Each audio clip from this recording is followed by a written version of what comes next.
ധ്യാനും വിനീതും അല്ലേ? ധ്യാനും വിനീതും. ഈ ധ്യാന്റെ ഇന്റർവ്യൂ ഒക്കെ കാണാറില്ലേ?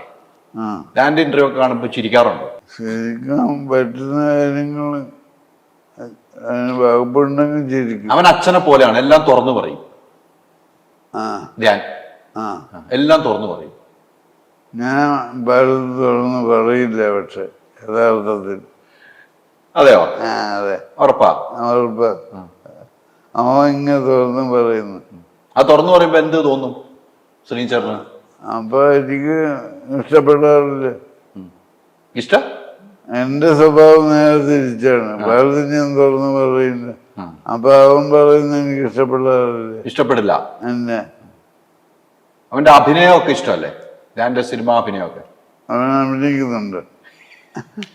ഈ കൗണ്ടർ അടി നിർത്തിയിട്ടില്ല അല്ലേ? കൗണ്ടർ അടി നിർത്തിയിട്ടില്ല അല്ലേ? കൗണ്ടർ അടി നിർത്തിയിട്ടില്ല അല്ലേ? ചേച്ചിയോട് ഒരു കാര്യം ചോദിക്കാനുണ്ട് എനിക്ക്. ഞാൻ പറഞ്ഞ ഒരു ഇന്റർവ്യൂവിൽ പറഞ്ഞിട്ടുണ്ട്, ശ്രീചേട്ടൻ ആശുപത്രി കിടക്കുമ്പോൾ പൊറോട്ട വേണമെന്ന് പറഞ്ഞ കഥ. ആ കഥ എങ്ങോട്ടാണ്? പൊറോട്ട ഞാനങ്ങനെ പറഞ്ഞിട്ടൊന്നുമില്ല. പക്ഷെ ഏതെങ്കിലും സന്ദർഭത്തിൽ അസുഖമൊന്നും ഇല്ലാത്ത സമയത്ത് പറഞ്ഞിട്ടുണ്ടാവും. പൊറോട്ട വേണമെന്നോ? ഓ, ഞാൻ കൊല്ലത്തിൽ ഒരിക്കലെങ്ങാനും ഒരു പൊറോട്ട തിന്നെങ്കിലായി, അത്രയേ ഉള്ളൂ. അത് പലപ്പോഴും നീയാട്ടന്റെ കൂടെ പുറത്തു പോകുമ്പോ ഇന്ന് ഒരു പൊറോട്ടയല്ല ആവാന്ന്, മറ്റു വീട്ടിൽ കയറ്റിയിട്ടൊന്നും പൊറോട്ട പണ്ട് മുതലേ പൊറോട്ട കയറ്റാറില്ല. ഓ, ഇവര് ഇഷ്ടപ്പെട്ടു പോകുന്നതിന് പൊറോട്ട വീട്ടിൽ കയറ്റൂല. അങ്ങനത്തെ മോശം സാധനമൊന്നും കഴിക്കാൻ ഞാൻ സപ്പോർട്ട് ചെയ്യില്ല. പൊറോട്ട മോശം സാധനമാണോ? മൈദ കൊണ്ട് അടിച്ച് അങ്ങനെ കേരളത്തിന്റെ ദേശീയ ഭക്ഷണം എന്നാ പറയണത്. മൈദ കൊണ്ട് ഉണ്ടാക്കുന്നതല്ലേ. മാത്രമല്ല, ഒരു പൊറോട്ടക്ക് 10 ഗ്ലാസ് വെള്ളം കുടിച്ചാലേ വയറ് ശരിയാവും. അതുപോലത്തെ ഭക്ഷണം കഴിച്ചിട്ടല്ലേ അസുഖങ്ങൾ വരുന്നത്. അതുകൊണ്ട് ഞാൻ എപ്പോഴും കഴിക്കരുത് എന്നാ പറയുന്നത്. പക്ഷെ വല്ലപ്പോഴും ഒന്ന് ഇപ്പൊ നീട്ടന്റെ കൂടെ പുറത്തെല്ലാം പോകുമ്പോ നീട്ടം കഴിക്കാറില്ല. ഒരു പൊറോട്ട അന്നേരം ഞാൻ കഴിക്കും. അതുപോലെ ധ്യാന് എപ്പോഴെങ്കിലും അമ്മക്കെന്താ വേണ്ടതെന്ന് ചോദിച്ചപ്പോ ഒരു പൊറോട്ട എന്ന് പറഞ്ഞിട്ടുണ്ടാവും. അതിനു വേണ്ടിയിട്ടായി പറയുന്നത്. അപ്പൊ ഇപ്പം പുറത്തല്ലേ ഉള്ളു, അന്നേരം ഒരു പൊറോട്ട കഴിക്കാൻ നല്ല അർത്ഥത്തില്. ഇന്റർവ്യൂ ഒക്കെ അമ്മയും കാണുന്നുണ്ടല്ലോ. ഞാൻ എല്ലാം ഒന്നും കാണാറുണ്ടല്ലോ. അപ്പൊ ഈ കഥകളൊക്കെ പറഞ്ഞ ഇന്റർവ്യൂ ഒക്കെ കണ്ടിട്ടുണ്ടാവുമല്ലോ. അങ്ങനെ എനിക്ക് കുറെ സങ്കടം ഉള്ളത് കൊണ്ട് അങ്ങനെ എല്ലാ ഇന്റർവ്യൂ ഞാൻ കാണാറില്ല. എന്ത് സങ്കടം? അതെല്ലാം ഓരോന്നുണ്ടാവുമോ. അപ്പൊ ഞാൻ പറഞ്ഞതിൽ സങ്കടമുണ്ടോ? അങ്ങനെ അല്ല, എന്നാലും കുഴപ്പമില്ല. ഞാൻ പറഞ്ഞതിൽ എന്തോ സങ്കടം ഉണ്ടല്ലേ?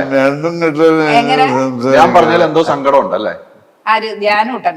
ധ്യാൻകുട്ടൻ പറഞ്ഞതിൽ എന്തെങ്കിലും സങ്കടം ഉണ്ടോ? അങ്ങനെ പറഞ്ഞതിന് ഞാനൊരു ജോക്കായിട്ട് പറയണല്ലോ ഇതൊക്കെ. അത് തന്നെ.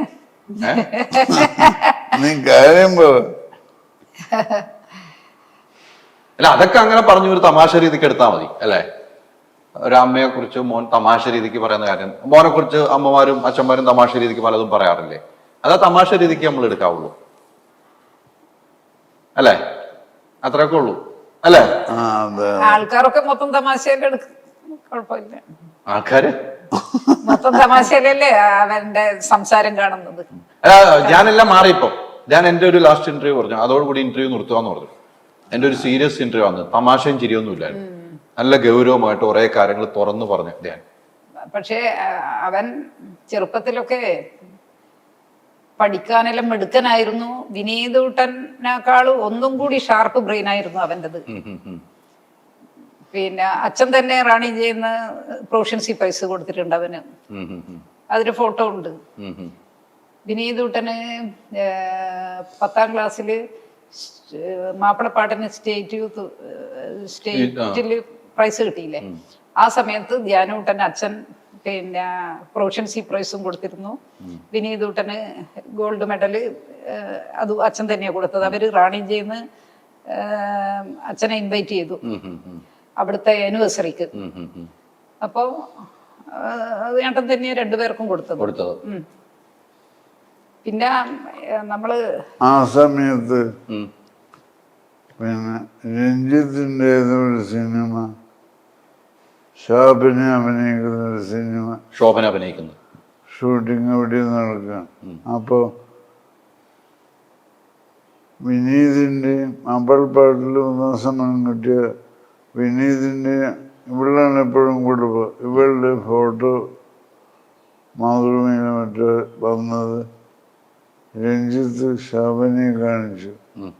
അപ്പോൾ വിനീത് ഏകദേശം അന്നത്തെ എൻ്റെ ഒരു മുമ്പ് തോന്നും. അപ്പോൾ ശോഭനോട് രഞ്ജിത്ത് പറഞ്ഞു, കണ്ടോ, പിന്നെ പുള്ളിയുടെ ഭാര്യയും മോനുമാണെന്ന് പറഞ്ഞിട്ട് രണ്ടാൾക്കാർ ഇറങ്ങിയിരിക്കുകയാണ് അങ്ങ് തിരുവനന്തപുരത്തോ മറ്റോ. ഉടൻ സ്വീകരിക്കണം ഞങ്ങളെ എന്ന് പറഞ്ഞിട്ട് കേസ് കൊടുത്തിരിക്കുകയാണ് ഇവർ രണ്ടുപേരും കൂടിയെന്ന്. അപ്പം ശോഭനയ്ക്ക് സംശയം, അവർ അന്തമാതിരിയുള്ളൊരു കടയെന്നൊക്കെ പറഞ്ഞു നോക്കി. അപ്പൊ രഞ്ജിത്ത് പറഞ്ഞ് വിശ്വസിച്ചിട്ട് സത്യമാണ്, ഭയങ്കര പ്രശ്നത്തിൽ. അങ്ങനെ ശോഭനെ കാണുമ്പോഴൊക്കെ ഇത് പറയാൻ ചോദിക്കണമെന്നുണ്ട്, പറയാനൊരു മടി. പറഞ്ഞ് വിശ്വസിപ്പിച്ചോ? ശോഭനനെ വിശ്വസിപ്പിച്ചു? ശോഭന പറഞ്ഞ അന്തമാതിരി ആളല്ല എന്നൊക്കെ പറഞ്ഞു. അതെ. അതുമായിട്ട് ഇവർക്ക് ഈ കേസ് എന്തായി അറിയാനുള്ള താല്പര്യമുണ്ട്. എൻ്റെ മുകളിൽ അതേ മോനില്ല, അതുകൊണ്ടാണ് വിശ്വസിച്ചു പോയത്. ശരിയായിരിക്കും, അറിയില്ല, ആൾക്കാർ പല വിധത്തിലല്ലേ. മാനത്തെ വെള്ളിത്തേര് എന്ന് പറഞ്ഞ് സിനിമയുടെ ഷൂട്ടിങ്ങിന് സമയത്ത് അവിടെ വളരെ തമാശയുണ്ട്, അധികം പറയാം. പക്ഷെ എന്നോട് പതുക്കെ ശോഭന ചോദിച്ചു, ഇങ്ങനെ അവർക്ക് മലയാളം അവിടെ അത്ര സംസാരിക്കാൻ അറിയില്ല. മലയാളിയാണെങ്കിലും തമിഴ്നാട്ടിലെ ജനിച്ചു മുളന്ന പിടിച്ചൊക്കെ ഇന്തമാതിരി വിഷയത്തിൽ എളിപ്പെട്ട അത് എന്നെപ്പടി അച്ഛന്ന്.